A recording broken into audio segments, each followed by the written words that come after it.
everybody, my name's Simona, and today I'm going to be talking to you about King Charles II.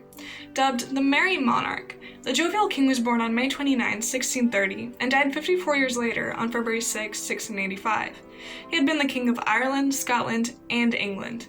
His ruling period is known as the Restoration period, since his rule marked the first time monarchy was in power once again since his father passed away. Charles was a man who loved to party and spend money, but he was also calm, charming, and had great political skill. He had been tall, somewhere over 6 foot, and quite handsome. Personally, he kind of reminds me of the guitarist for Queen. After his father, Charles I, had been taken prisoner under the rule of Oliver Cromwell, Charles II had sought exile in France. Charles loved his father dearly, and the execution of his father had really sparked an inner flame in him. He knew that he would have to avenge his father in some way.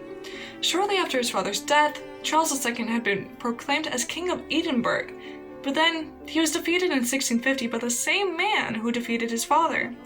So, doing what he had done once before, King Charles fled into exile yet again and did not come out until 9 years later.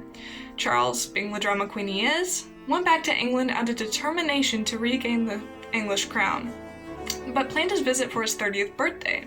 The crowds were so thick that after his arrival, it took him 7 hours to get through them.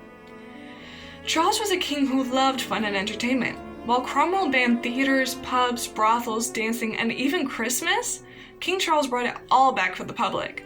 He favored religious toleration and had secret Catholic sympathies, despite him being Protestant himself.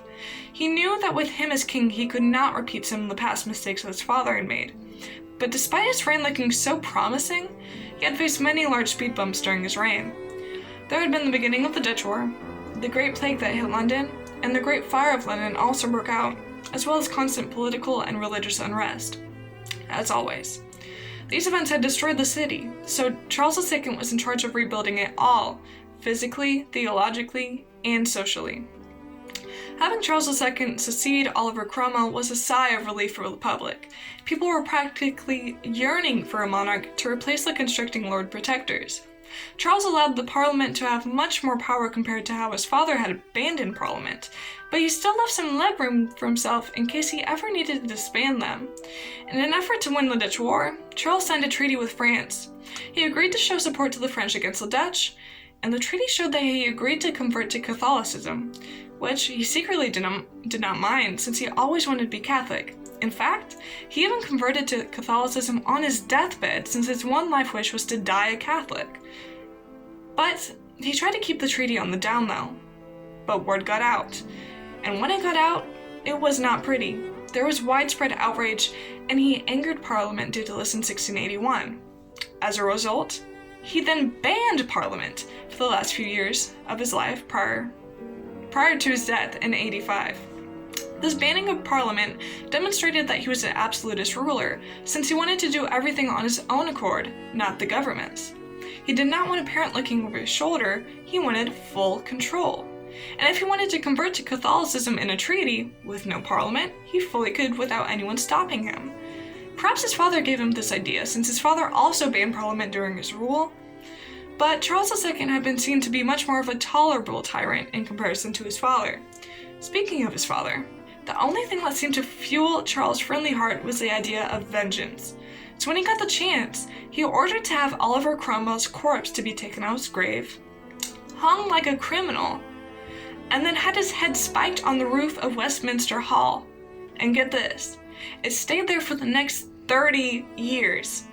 He also had the judges and prosecutors who aided in his father's execution to face similar unusual punishment as well, even though they were all deceased.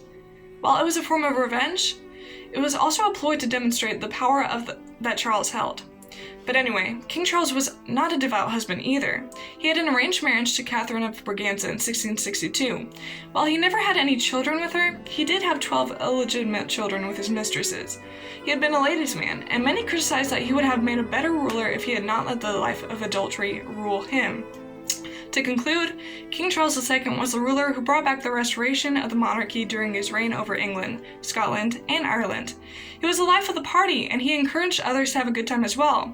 How could they not when Oliver was now out of this picture? He had love in his heart for everyone to spare. He was the Merry Monarch. He was King Charles II.